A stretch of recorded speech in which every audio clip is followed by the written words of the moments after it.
In this video, I'm going to speak a bit more about asymmetric bets. I introduced the idea of an asymmetric bet in a previous video as an opportunity where the upside is much greater than the downside. So while asymmetric opportunities do have some risk, usually the downside is capped, meaning it's limited, but the upside can be uncapped. You can think about this as heads, I win, tails, I don't lose too much.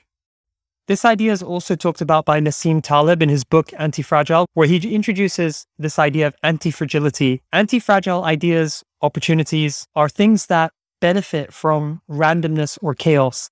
And asymmetric bets are a type of anti-fragile opportunity because they tend to gain from passage of time or from randomness or from chaos.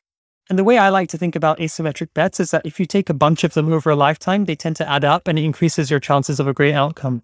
Now, I'm going to split this into two sections. The first section is about asymmetric bets that don't require much capital or money. And the second section are bets that do require capital. And I'm introducing it this way because I think that there will be a bunch of people that watch this video that are sort of wondering how relevant it is to them if they don't have money to invest or whatever it may be. So let's look at some asymmetric bets that don't require any money. On the one hand, and the easiest one is reading. Now, reading is an asymmetric bet because you have a limited investment of time, but the upside is potentially unlimited because a book can literally change the way you look at the world. It can change your performance in an interview. It can introduce you to a scene, to people that share those ideas and are passionate about them, which can change your worldview. Now, the next three are creative activities, which are writing, podcasting, and creating videos. In each case, you have to invest a little bit of time to produce the content. But once you put it onto the internet, it's no additional work whether one person or a million people interact with that. And when you produce content, it creates opportunities for you. It's a way for people to get to know you, to share your ideas, and to understand what you're interested in.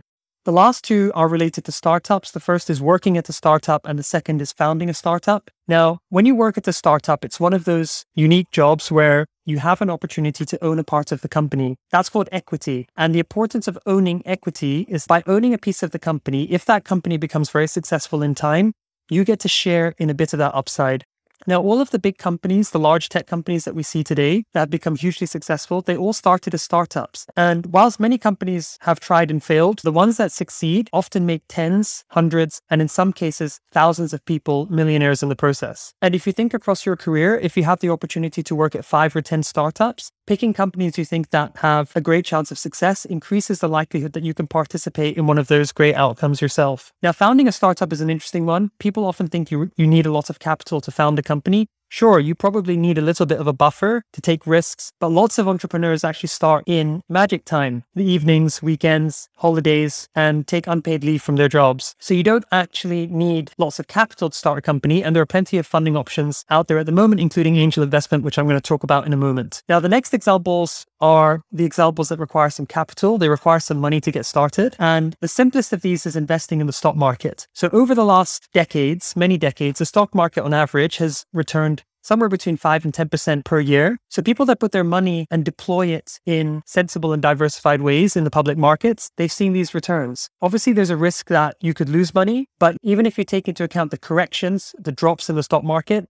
people who have held good companies through them or have held diversified index funds through those periods have tended to still come out with positive gains in the long run. The second is cryptocurrency. This is not an area I understand very well, but a lot of people who know much more about cryptocurrency than I do have invested and taken all kinds of asymmetric bets on a variety of cryptocurrencies, many of which won't go anywhere, but some do have the potential to become hugely valuable. This is not investment advice. I'm just pointing out that this is happening. And the last one is angel investing. Angel investing is when individual investors write small checks to fund early stage startups. Now, startups are incredibly risky. The vast majority of them, well over 90%, don't actually survive and become very valuable, but the small number that do can actually return massive returns. So let me give you an example of why angel investing, even though it's risky, is a great example of an asymmetric bet and can have a huge upside. Let's say that you make 10 investments of £5,000 each. So that's a total of £50,000 over your lifetime that you're investing in startups. I know that's a lot of money, but I'm just using this as an illustrative example. Now, let's say that 9 out of 10 of those companies, unfortunately, don't go anywhere. They fold and you lose your money. So you've lost £45,000. But let's just say that that final startup, that 1 out of the 10, becomes successful and gives you a 10x return. Even if it returns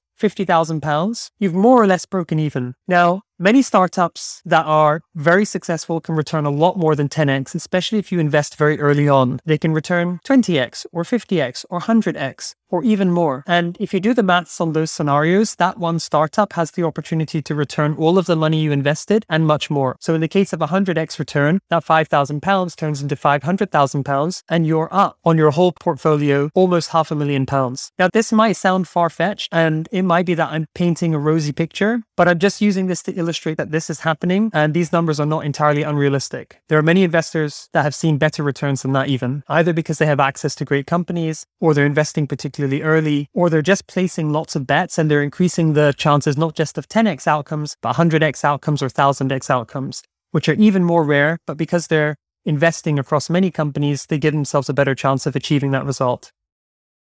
So we've walked through different examples of asymmetric bets. We've talked about some that don't require any capital and others that do. This is not investment advice. Make what you want of this. I hope it was helpful. Good luck.